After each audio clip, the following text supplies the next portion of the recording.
கிறிஸ்துவுக்குள் பிரியமானவர்களே, ஆண்டவராகிய இயேசு கிறிஸ்துவின் நாமத்தினாலே உங்களை அன்போடு வாழ்த்துகிறேன். தேவ பிரசன்னம் உங்கள் அனைவரோடும் கூட இருப்பதாக. மீண்டுமாக ஆண்டவருடைய வார்த்தையின் மூலமாக உங்களை சந்திப்பதில் மிக்க மகிழ்ச்சி அடைகிறேன். இன்றைய நாளிலும் உங்களோடு தியானிப்பதற்காக தெரிந்து கொள்ளப்பட்ட வாக்குத்தத்த வசனம் ஏசாயா 30வது அதிகாரம் 19வது வசனம்.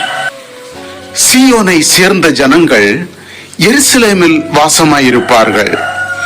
இனி நீ அழுது கொண்டிராய், உன் கூப்பிடுதலின் சத்தத்திற்கு அவர் உருக்கமாய் இறங்கி அதை கேட்டவுடனே உனக்கு மறு உத்தரவு அருளுவார்.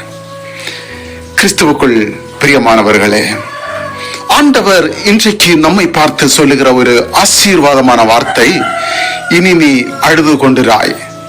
என் மகனே, என் மகளே, இனி நீ அழுது கொண்டிருக்கும் சூழ்நிலை உனக்கு இருக்காது. ஒருத்தர் அழுகிறார் என்றால் அதற்கு பல காரணங்கள் இருக்கலாம். நிறைய பேர் தங்களுடைய குடும்ப சூழ்நிலைகளை நினைக்கும் போது உங்களை அறியாமலே அழுகை வரும். சில வேளையில நம்முடைய வாழ்க்கையில எதிர்பாராத விதமாக ஏற்படுகின்ற இழப்புகள், அந்த இழப்பு உங்களை மிகுந்த வேதனைக்குள்ளாக்கி எப்போதெல்லாம் நீங்கள் அதை நினைக்கின்றீர்களோ அப்போதெல்லாம் உங்கள் கண்கள் கண்ணீரால் நிறையும்.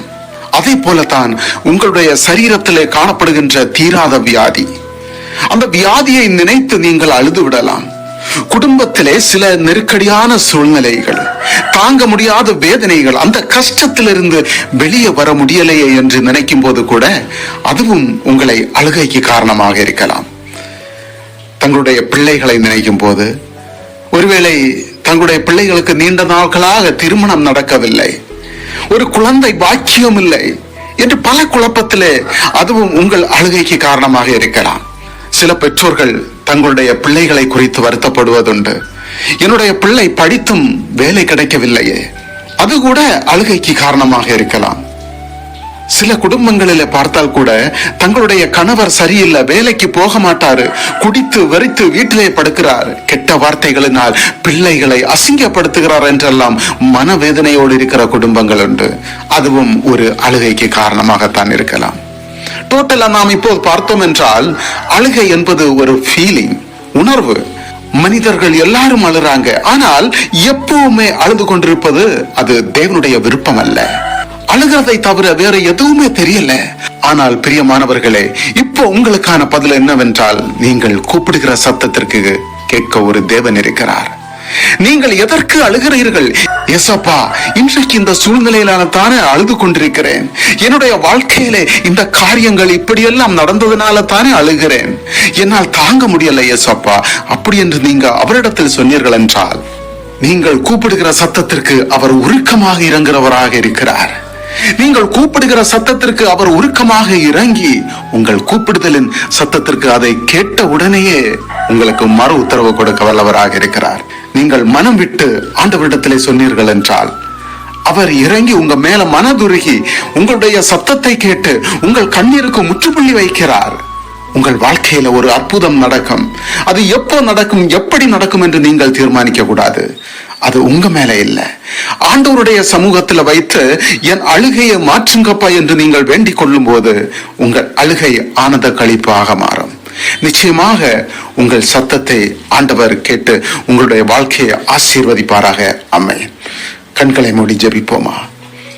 அன்பும் கிருபையும் இரக்கமும் நிறைந்த நல்ல தகப்பனே, ஆண்டவரே, இதோ இந்த நாளின் காலை நேரத்திற்காக உமக்கு கோடாகோடி ஸ்தோத்திரம். ஆண்டவரே, இந்த நாளிலும் நீர் ஒரு அருமையான வாக்குத்தத்த வசனத்தை கொடுத்து அதை தியானிக்கும்படியாக செய்த மேலான கிருபைக்காக நன்றி சுவாமி. இந்த வார்த்தையை யாரெல்லாம் கேட்டுக்கொண்டிருக்கின்றார்களோ, இந்த வார்த்தையை யாரெல்லாம் தியானித்துக் கொண்டிருக்கின்றார்களோ அவர்களை ஆசீர்வதிங்க, அவர்கள் குடும்பத்தை பலப்படுத்துங்க. ஆண்டவரே, யாரெல்லாம் உம்முடைய சமூகத்திலே அழுது கொண்டிருக்கின்றார்களோ அதற்கு பல காரணங்கள் உண்டு. ஆண்டவரே, கஷ்டத்தின் நிமித்தம், கவலை நிமித்தம், இழப்புகளின் நிமித்தம், பல வியாதிகள் நிமித்தம், பிரச்சனைகள் எதுவானாலும் இருக்கலாம் ஆண்டவரே. ஆனாலும் உங்ககிட்ட அவர்கள் சொல்லி அதற்காக பலனை பெற்றுக்கொள்ள இன்றைக்கு ஆண்டவர் தாமே கிருபை செய்வீராகப்பா. ஒவ்வொரு பிள்ளைகளையும் ஆசீர்வதிங்க. சுகமில்லாமல் இருக்கின்ற உம்முடைய பிள்ளைகளுக்காக ஜெபிக்கிறேன். மருத்துவமனைகள் மருத்துவர்களால் கைவிடப்பட்ட நிலைமையில் இருந்தாலும் சரி, ஆண்டவர் தாமே அவர்களோடு இறங்கி பரிபூர்ண சுகத்தையும் விடுதலையும் கொடுத்தல்லும் சுவாமி. படிக்கின்ற பிள்ளைகளுக்கு நல்ல ஞானத்தை கொடுத்தல்வீராக.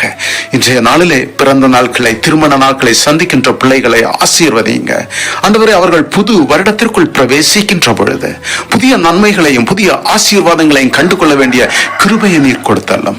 எந்த நோய் நொடிகளும் வராமல் உம்முடைய சிலுவையின் நல்லை மறைத்து பாதுகாத்துக் கொள்ளும். உம்மிடத்திலே தாழ்த்தி ஒப்பு கொடுத்து ஜெபிக்கிறேன் சுவாமி. ஆசீர்வாதங்களை தாரும். இயேசு கிறிஸ்துவின் மூலம் ஜெபிக்கிறேன் ஜீவனுள்ள நல்ல தகப்பனே. ஆமென், ஆமென், ஆமென்.